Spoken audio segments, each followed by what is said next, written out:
some of the best folks in the world, I can say I know their backs well because I wasn't good enough to beat them. But at least I said I'm in the race. Yes. Yes. Which is so big when you think of Yes. how people get stuck in that, because if you can get in the race, then Yes. you can play the game, or get in the game, you can play the game, Yes. and then you can get better at the game, right? Well, there's so much people that self-screen themselves out by not entering into the race.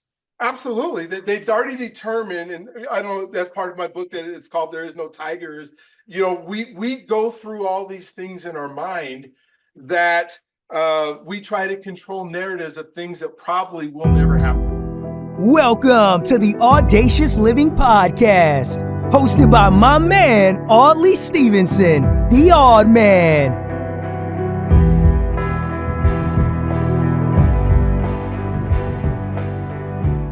Greetings and salutations. Welcome to the Audacious Living Podcast, where we're all about helping you live your best audacious life ever. It's always a pleasure to be here sharing insights and stories, and I truly appreciate you taking time to join us. Now, I want you to think of your mind as a busy airport where thoughts are like planes buzzing around. Overthinking is when too many planes are trying to take off at once, causing chaos and delays. Our guest today will help us learn how to clear that runway, guiding those thoughts to land smoothly and reduce anxiety for personal growth. Today, we're joined by Dr. Brian Arnold. He's a former athlete, he's an author, and an inspirational speaker. He's dedicated to empowering individuals to overcome barriers and live audaciously. His Journey to Freedom program is transforming lives by guiding people through personal growth and self-discovery. Dr. Arnold's expertise in overcoming overthinking and anxiety is pivotal for this episode. His personal journey from being labeled as a special education student to becoming a college athlete and motivational figure exemplifies the power of audacity and resilience. So now that you're set and all ready to go, let's check out our conversation with Dr. Brian Arnold. Enjoy.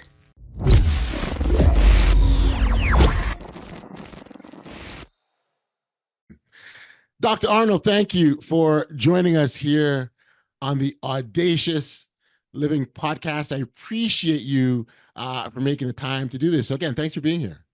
Oh, absolutely. Just excited about our opportunity to be able to talk and be able to do stuff, and to be able to talk about things that are important in our lives in a way that will help others make sure it's important in their life, right? That they can glean from what we have, the stories we have to say, and be able to really talk about, things that matter. So thank you. Absolutely. And I appreciate that. And I really think it's a blessing to have engaged in these types of dialogues and conversations. And sometimes I think I'm robbing everyone because I take so much for my own self. I go, oh yeah, this is something I should also bear in mind. But these conversations are hearty and fruitful and valuable from my perspective.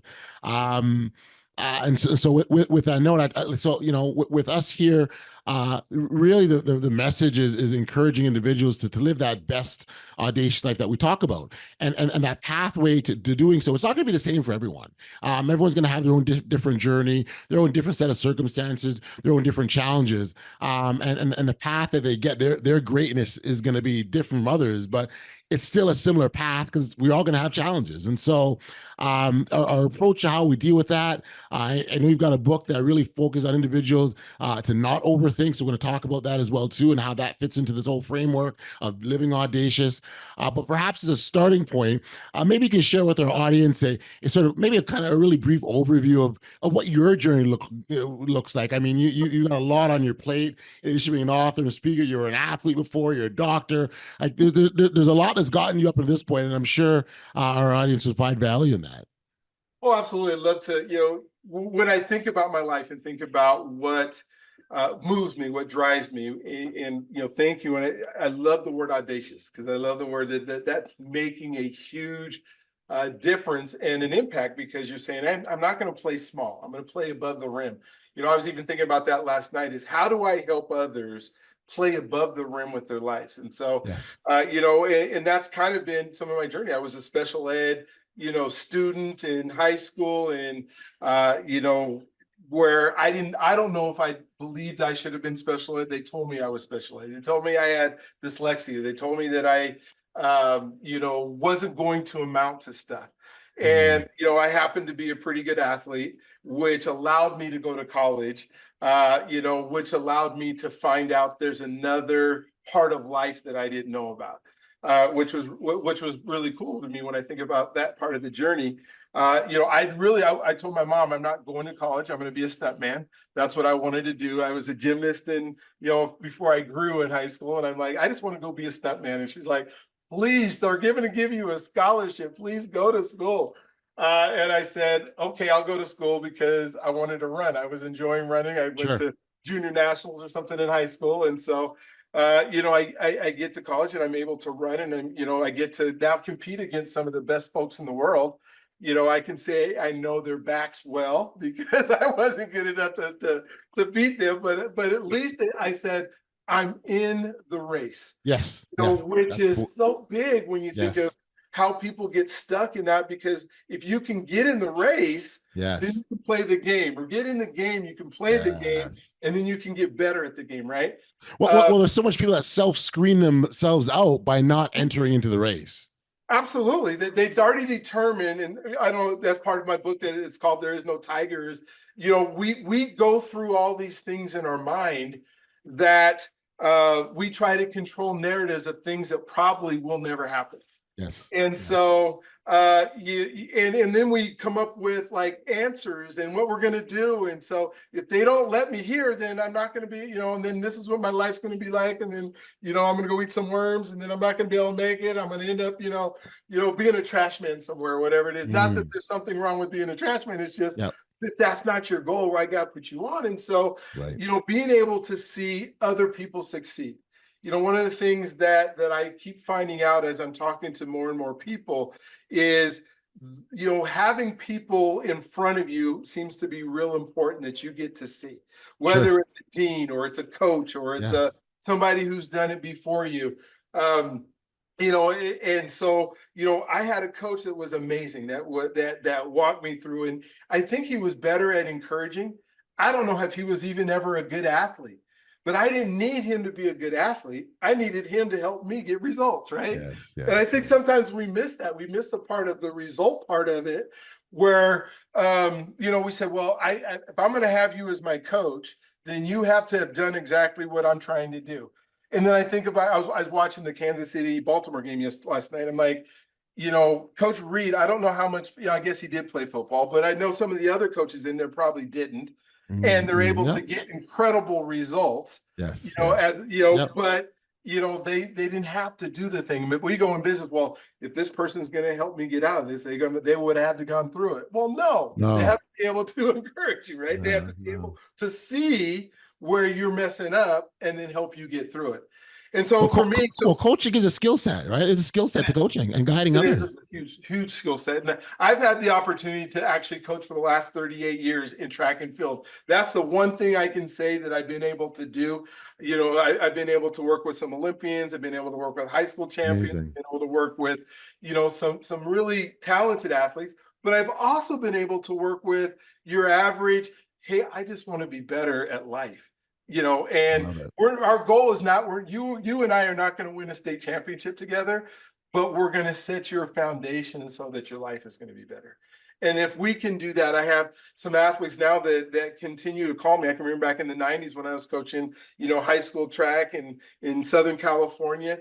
And Right. to this day, a couple of my athletes still call me and they Mhm. ask me and they run decisions by me and they talk to me and they say, hey, Coach Arnold, there's some things that I'm thinking about doing.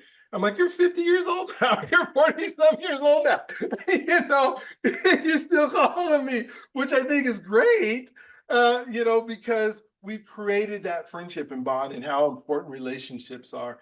And so, from there, I was able to teach. I talked about teaching high school, and I said, I don't want to just do PE because I'm already coaching. So Sure. I went Sure. back and got my master's in educational technology. And so I got to teach teachers how to utilize technology in Yeah. the classroom.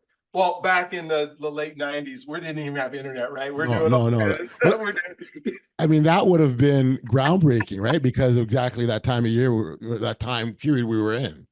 oh yeah, my graduate class of teachers, when one semester when I was at Cal State San Bernardino, It took us a whole semester to create a website.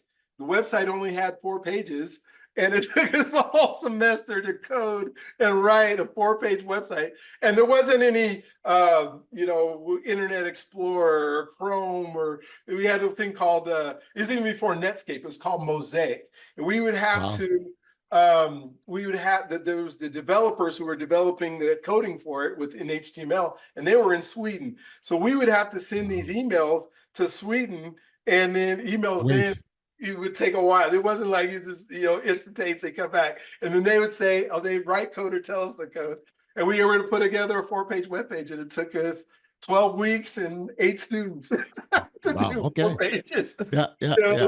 Yeah. So, from there, then I was teaching at the university, and I decided that, at this time I'm having children. So right now we have 8 children and we have 16 grandkids. So my life as a dad, as a grandpa is you're full. phenomenal. And so, through that, I said, I have to go make some more money. I need to start a business. I need to figure this out. And so I got into some of the multi-level things, and I learned a whole lot, started going to like a Tony Robbins thing, or going to something and just feeding my mind. I think Amway was a big one that we were in for a while. Yeah. And so I learned that, and then I ended up with the financial services company, which really perpetuated me being able to learn a whole bunch of stuff, because now I started learning about money, right? I didn't get that education in my high school. I didn't get that education in my college. I remember getting a credit card when I went to college, because they had these booths, where you could go by the booth and you could sign. I remember it was a Sears card.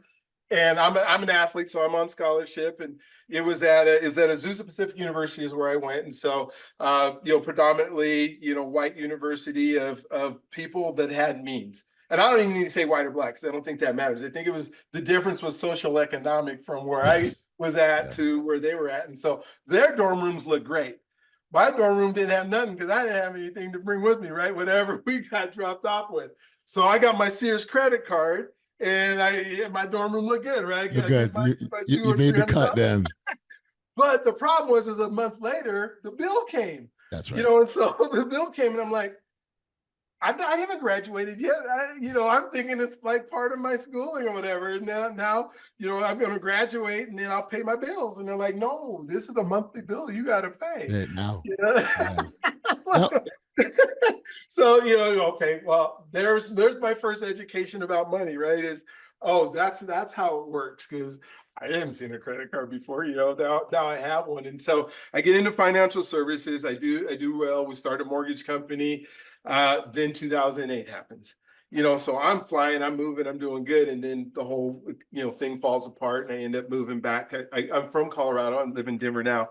And I moved back to Denver.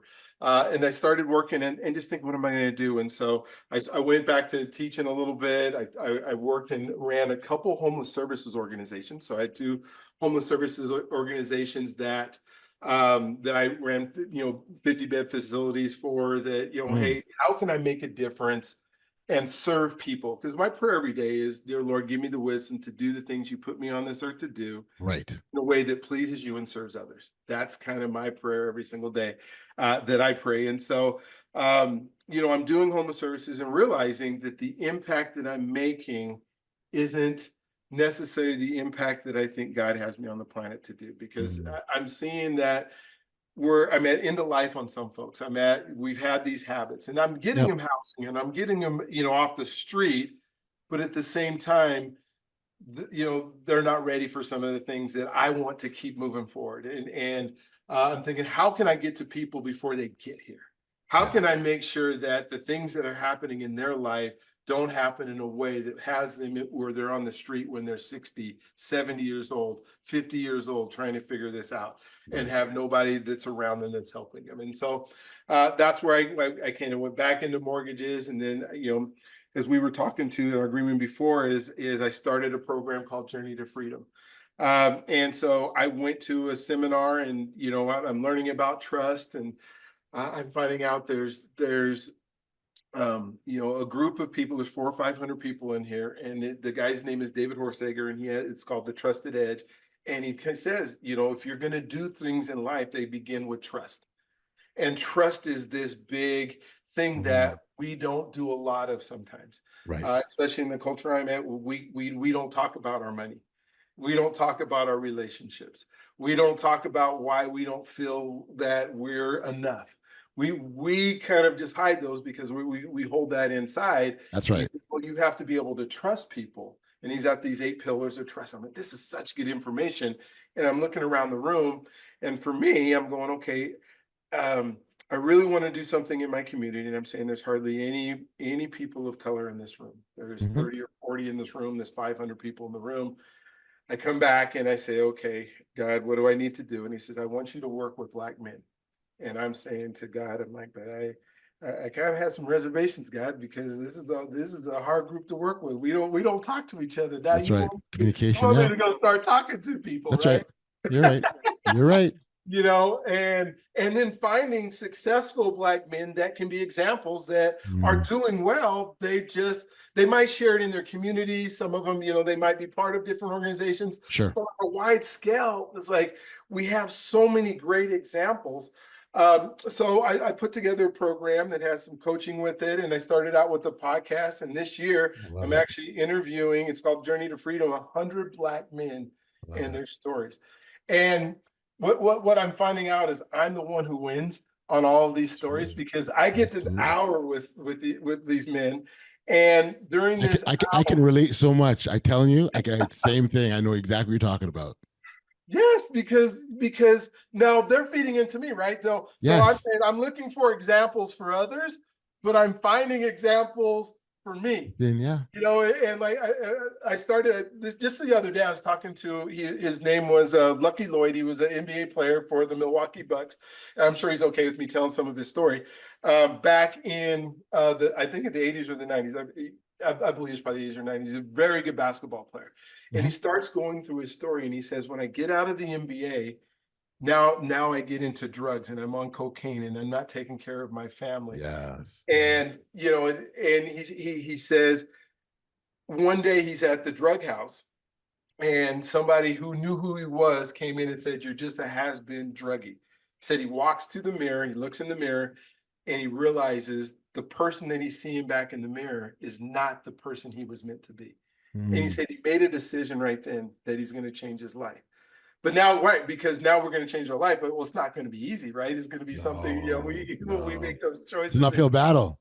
Yeah, it's an uphill battle. So he says he walks 20 miles to a hospital, and he tells the nurse there that he wants to get clean. He's made the decision.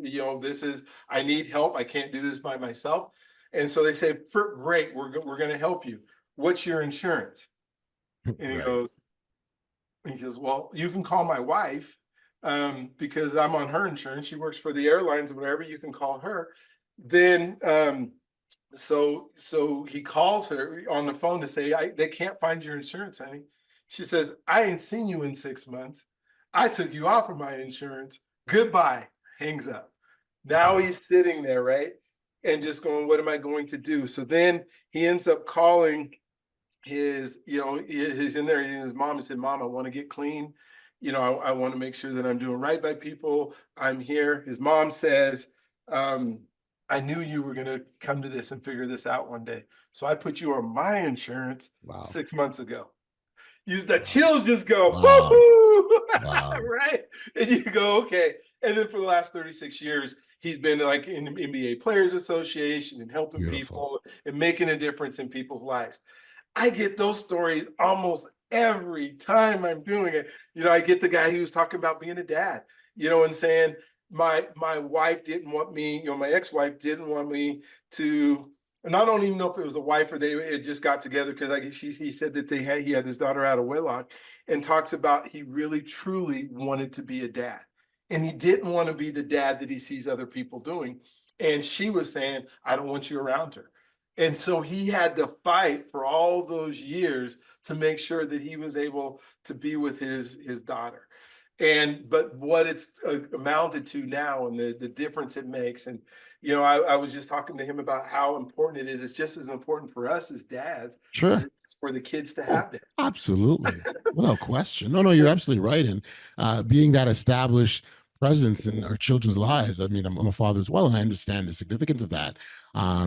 And then, I mean, my backstory is I didn't grow up with my father. I didn't know who he was until I was a grown man myself the first time I met him. And so that presence is so important for the development, self-esteem, guidance, support, all of the things. It's critical. So I certainly appreciate you sharing, appreciate your story. And I think what I love about just when you look at your journey and different things that you've done, I love the way, and although you didn't say this directly, I'm more certain that all of the little things that you've done have fed into who you are now, right? And they're diversely different from being an athlete to being in the financial industry, but they've all aspects of fed into who you are now, which is amazing because you're taking all of those and now looking to help others, and that's what I love about it. Your book, there is no tiger overcoming overthinking and controlling anxiety.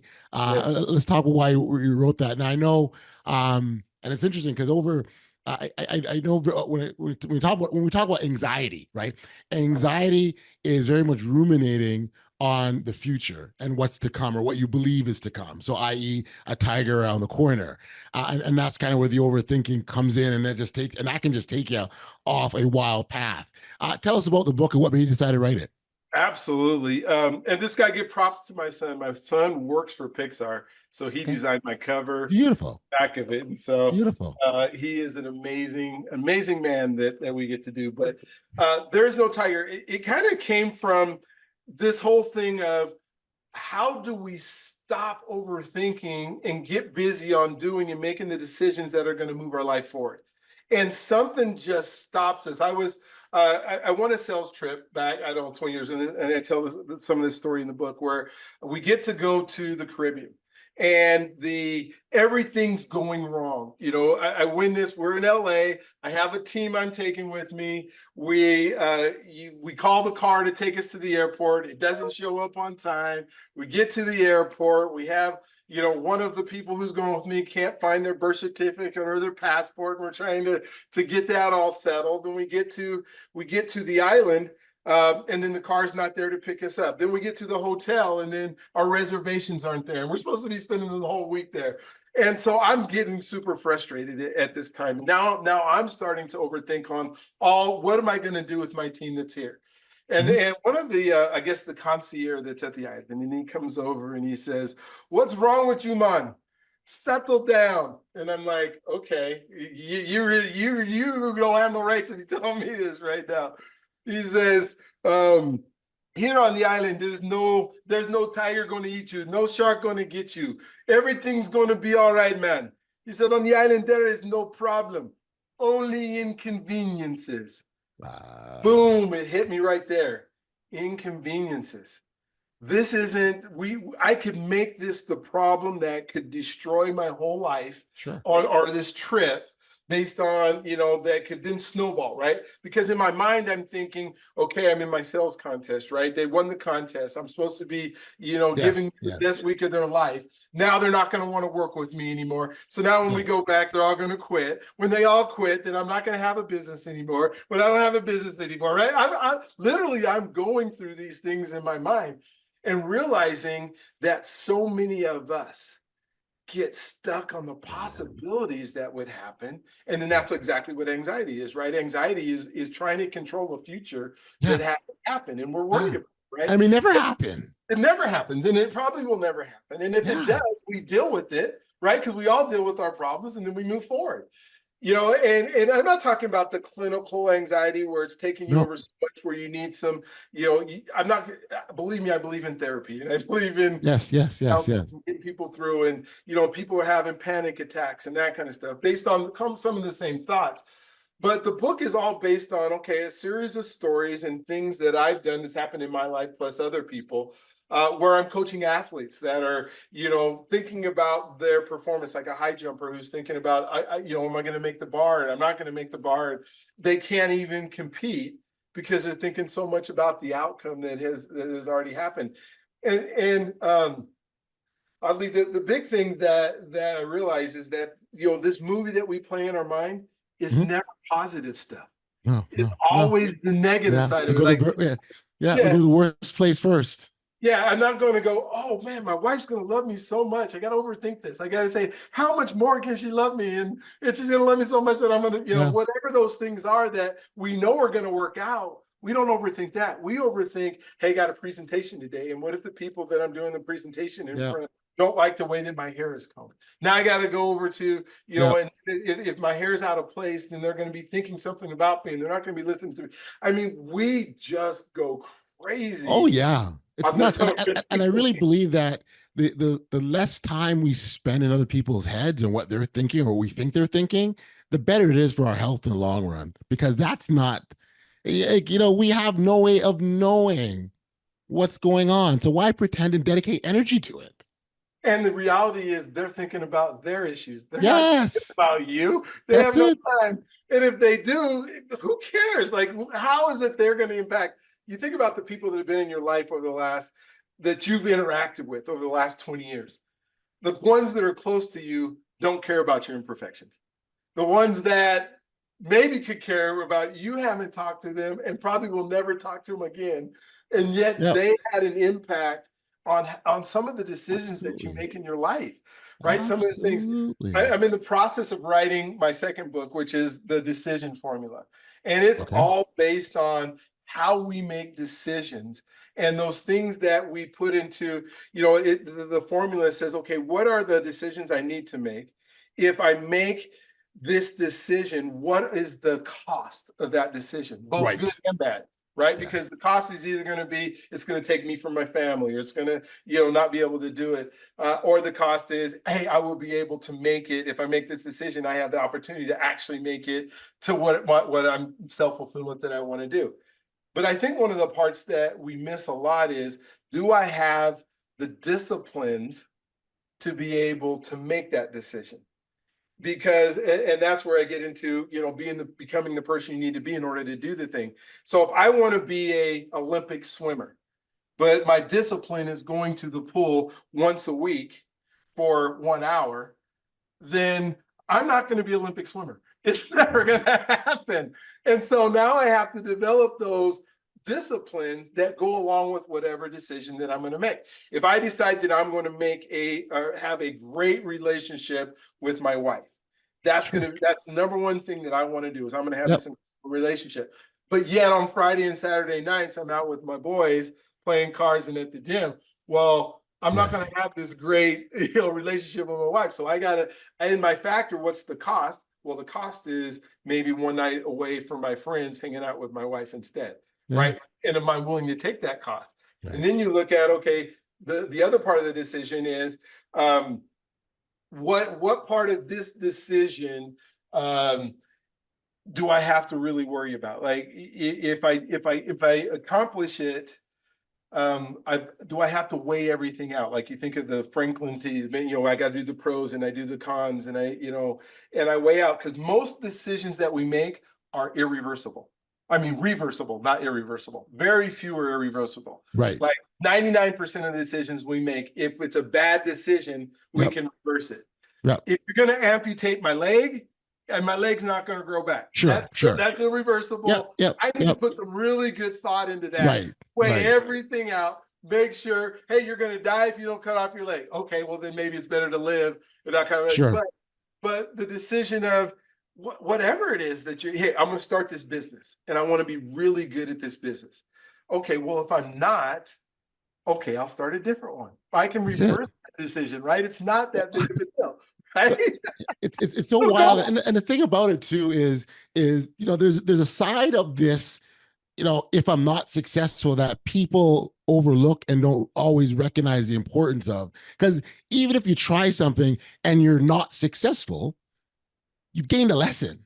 You've Yes, learned something. absolutely. And so I've oftentimes said, you've never really made a mistake until you've walked away without the lesson. That's when you made the mistake. Yeah. If you do something, so if you tried this and you weren't successful, and you did the same thing again and made the second mistake the same exact way, then that's where you made the mistake. That's where you failed. Absolutely. Right? The idea is to take what you've done, Mhm. evolve from it, learn from it, and move on. Yeah. Well, and then part of that formula decision is that word you just said, is try, right? Because when when we're gonna try something, we've already given us an out. We've given ourselves an excuse that, oh, I'm just gonna try, I'm gonna dab into it a little bit. But when you truly make a decision and you decide to do something, there usually isn't a plan B and plan C. Now you can fail at it and have to revert and redo Sure. stuff, Sure. but I went for this. You know, I I gave it tried. this. Yes, and I made sure that, hey, I'm going to do this until I can't do it, and then when I realized, wait a minute, I don't know how to do this, and there's where we start talking about the help. Instead of going through the book and going, oh my gosh, this is going to happen. I really don't know how to do this. I suck at this. My life is not going to be over. I'll never be able to do that. You know, yeah. Oh, wait a minute. I'm going to go find somebody who's Yeah. done it before me, Yeah. and I'm going to ask them, what is it that I need to do? And if that person won't tell me, I'm going to go find somebody else. Wait, I have to pay them a little bit of money? Sure, pay them a little bit of money if they're going to get you to your goal. But the thing is, you got to have that goal in mind. This is where I am going.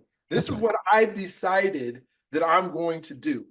And so now I need to become that person in order to do it. And so one of the things in the niche or the space that I spend my time in is helping people who say, I want this to be better. I feel like I'm not enough. I'm not moving forward. You know, the 5 pillars of the journey to freedom are faith, trust, finance, health, and identity. And so in those 5 areas, I'm going, okay, so I want to progress. I don't really know how to do it. But what I don't want, for the folks that, they go to like a Tony Robbins or, Ed Milet or a Jen Rome, or, they want to get to these like high level courses, which I think Tony Robbins is amazing. But Tony Robbins isn't amazing if you're not ready for Tony Robbins. That's it. Right. That's And it. then so many people will go That's put it. their money to put it down. They'll go, okay, I want to walk out of here, Tony. I want to go make $1,000,000. Well, you can, but most of the stuff that he taught about, if you're not that person yet, you That's right. haven't got any discipline, you Yep. haven't done that thought process, you haven't created any habits, That's you're right. not That's ready right. for Tony. And That's so right. You might as well depending forget on Tony. Tony. Don't read the books. Don't read the blogs. Forget the podcast. Do your comfort zone thing and chill out because you're not ready. If that's where it's right. Until you're prepared to do some of that stuff, then you're not ready. Yeah. Yeah. And Yeah. so, yeah, and that's exactly it. And so when I'm spending my time and I'm coaching people or I'm spending time with people or, I write a book for people, it's how do we start where you're at? And then how do we move you forward? The first thing is we might have to start creating some habits.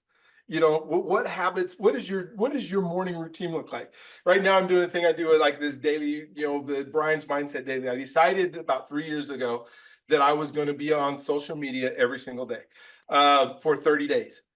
So 30 days. So I got on and I had no clue. I'm trying to talk to Facebook or whoever it is. I get my phone out. I got it all close to my face. I'm doing all these things.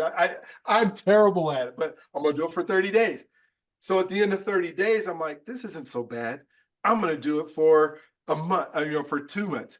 Then after 2 months, I'm going to do this for a whole year. Then I said, I'm going to do it till I get 1,000 day and not miss a day doing a daily mindset. And so now I'm at like 800 and something. I got about 150 more to go. Then I'll have 1,000 done. I don't know what I'm gonna do. I'll probably go to 2,000 or something. But it's fun doing. But right now I'm talking about the do's and don'ts. Just here's some things you can do. Yep. That will help you move forward. Here's some don'ts you do. Like one of the do's is when you wake up in the morning, what are you grateful for? Start out with that mindset of, I am grateful for this today. Then I go with, the next day is the don'ts. People don't like the don'ts because the don'ts is like, don't pick up your phone first. Yes. That's the do not pick up your phone first in the morning and look through everybody else's problems that you're going to solve. You need to be thinking about what you're thankful for, what your goals are for the day, what are the things you needed to do. Then you can go to your email. Yep. Then you can look at your whatever you're scrolling through. You know how hard that is for some people. Not that they lay in the bed and they start their day with their minds just jumbled with all kind of stuff. Well, you do that and go to Tony Robbins, then all you're thinking about is what that next thing that is going to hurt me is going to do. The tiger, that's not there. Exactly. The tiger. Yeah, the tiger is absolutely not there. There are no tigers, right? Only That's it. tigers that used to eat you back in the caveman days. They're not there. I do like that. No tigers, but inconvenience. That's, I love that. And I will also attest to your social media quests, because I did actually jump on and see some of the do's and don'ts. And you've got quizzes. One of the quizzes that got my attention, I made a point of wanting to talk to you about that. You were talking about overthinking, and it was a quiz around overthinking and how much you do and whether you do it or not. And it's interesting because I was kind of a little bit of I was torn a little bit. Okay. I was torn a little bit because I'm a bit of an overthinker. So that's why I was like, wait a second. And oftentimes there are situations that, so, and I think the question was, if you ruminate kind of on the day of, what was said, or do you wish you said it over again, or if you wish you said anything differently, that kind of a thing. And so I totally understand the idea of, if you put your words out there, or you took whatever actions, it's out there already, you can't take it back. 100%. I'm on side and on board with you on that. Where I find, and I do this, and I'm human like everyone else. And when I find that, I'll do the overthinking about looking at what I had done, not for the purposes of going, oh man, I should have. It's like, okay, in the next situation, how do I say it differently, or how I say it better, right? And I will admit that's where I spend a lot of my overthinking on, not for the oh, I wish, and that's depression, right? Going to the past, I wish. It was more around, okay, I did that, but next time, here's how I'm going to lay it out.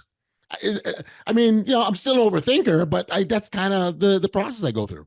And where you're at right there, I wouldn't consider that is overthinking unless you get to the point where you've now made like 15 different, ways that Scenarios. what you use scenarios that won't work next time. Because Right. what you have now is you have an awareness that this is something I want to do better. Yes. Right. Okay. And Yeah. so now you're not really overthinking on that. You're doing research, because you said that, we all have this RAS system, which is your reticular activator system. Yes. That when you say something, you see the blue car, you buy a blue car, you see blue cars everywhere, because your mind is now focused on seeing blue cars because you bought one. Well, the same thing happens when you're coaching yourself, or you're looking into yourself of what I could do better. So basically, you set out into the universe, you set out into the world that says, wait, I could have done better at this. What could I have done better? And now your brain is now working on subconsciously on what you could have done better. Where the overthinking hurts us is that when we make up the scenario of, I could have done better, then you go into, I should have done better. And, why didn't I do better? I'm a loser because I didn't do better. Right. This is what's going to happen in my life as a result of me not doing that. If you turn that around, exactly what you did, and said, here's what I want to do, here's how I could have changed it. I'm not going to worry about the past. Like you said, I can't change Yeah. what I did. I can't change that I've totally messed up this talk that I did in front of people, or this podcast that I did. And I hope nobody ever watches it and it's out there. But here's what I could do next time. This is what I could talk about. Then you go, okay, so now I'm working on, let me write some stuff down that was really good for me to talk about, right? Let me now start, meditating on, hey, next time I do it, I want to be more prepared. So then you prepare yourself. That's not overthinking. That's your mind finding great solutions. Gotcha. Where Okay. it turns into that negative is when you start going, okay, I did the podcast. I would never do that again. I'm not going to ever do another one again because I'm terrible at this. And if I do it again, then my mom's going to see it. And when my mom sees it, then she's not going to love me anymore. When my mom doesn't love me anymore, then she'll probably tell my dad not to love me anymore. And then my dad won't love me anymore. And then you just keep going down that road instead of, okay, it happened. Let's fix it. You think of how many people, that go through some of these things. Some conversations you've had with people where they keep going down, this road. My wife has an incredible embroidery business. And when we get going on the embroidery business, there was so much overthinking of, well, what if they don't like the way the stitch looks on the shirt? And if it's not perfect, and I mean, it's just taken forever to do, the patch in the right spot or whatever it is. And, and I'm going, and then she shows it to people and they're like, oh, this is so beautiful. I love it. I love it. I love it. And then she's worried, well, what if, she goes home and then the person that looks at it that's on their chest says something about it. I'm like, okay, all you can do is control what you can control. You can't control what others are looking at, what they're doing, what they're saying, that is out of your That's right. purview. So control and be good at what you do. Love it. And if you're not ready to be good at it because you don't know how to be good at it, I promise you there's somebody, even if they haven't done it, there's people who can coach you into doing it. And that's kind of what we talked about earlier. There's somebody in your life, Yep. and that's why relationships are so important, is Hmm. great at relationships. You can get great at relationships, you can do anything. I love it. Anything. I think those are some fantastic strategies, and it's funny because I was gonna talk about strategies, but I think those couple ones you've identified are great starting points for people.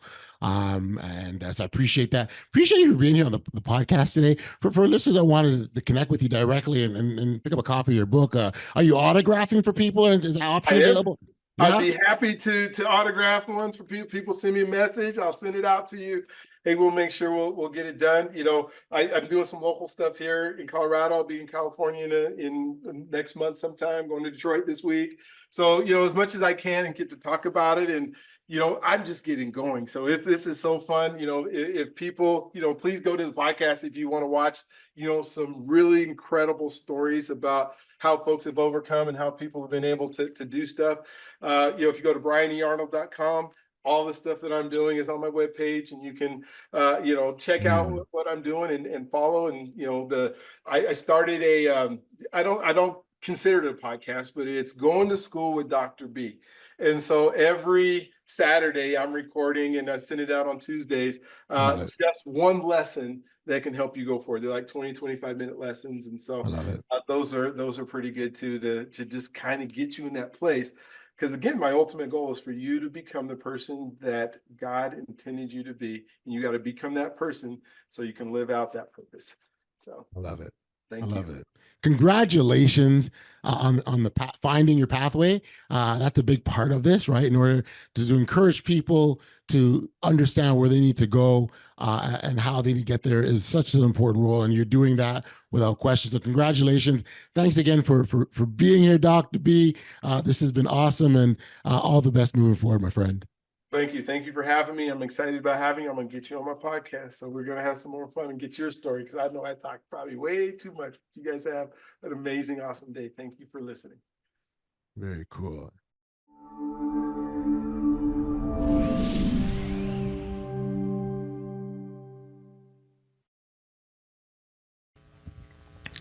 Back, we are here on the podcast. In our conversation with Dr. Arnold, he emphasized the importance of entering the race rather than self-screening ourselves out due to fear. He shared that the narrative of there are no tigers is about overcoming imagined barriers and stepping into new opportunities. By controlling our thoughts and focusing on growth, we can truly play above the rim in life. And I encourage you to do so in your own life. To connect with Dr. Arnold, learn more about his work, check out the contact details in our show notes below. He's certainly eager to help you on your journey to living audaciously. Of course, his book, There Are No Tigers, is also available. I encourage you to check that out. I want to thank you for joining us here on the Audacious Living Podcast. If you've enjoyed today's episode, please like, follow, subscribe, or share if you haven't already done so, because those are things that help to continue this podcast to grow and enable us to inspire more audacious lives. Until next time, stay safe, be kind, show love to one another, and be audacious. You've been listening to the Audacious Living Podcast, hosted by Audley Stephenson. If you enjoyed what you heard, be sure to like, subscribe, and share. Until next time, be audacious.